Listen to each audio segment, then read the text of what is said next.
EBIOS Risk Manager, pourquoi et comment s'en servir? On a tous entendu parler de la dernière méthode de l'ANSSI, mais on n'a pas forcément pratiqué et on n'a pas forcément compris si elle révolutionne vraiment les choses. Je vais donc vous en expliquer les grands principes sous la forme de mini-séquences. Passons maintenant au concept. Avec EBIOS Risk Manager, on va séparer les points de vue pour les croiser au cours de l'étude. Et on commence avec le point de vue du défenseur, l'événement redouté. On va étudier ce qu'on veut protéger, la valeur métier, un processus, une information, en quoi elle pourrait être atteinte, le critère de sécurité, atteinte en disponibilité, intégrité ou confidentialité, ce qui pourrait arriver à l'organisme si c'était le cas, les impacts potentiels sur l'activité, financier, juridique, etc.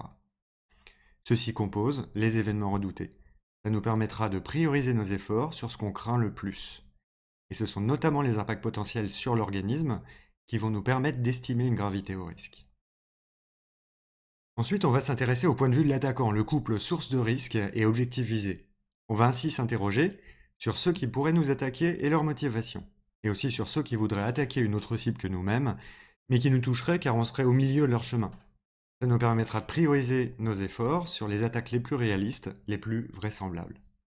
Enfin, on va naturellement en venir au risque, le croisement des deux points de vue.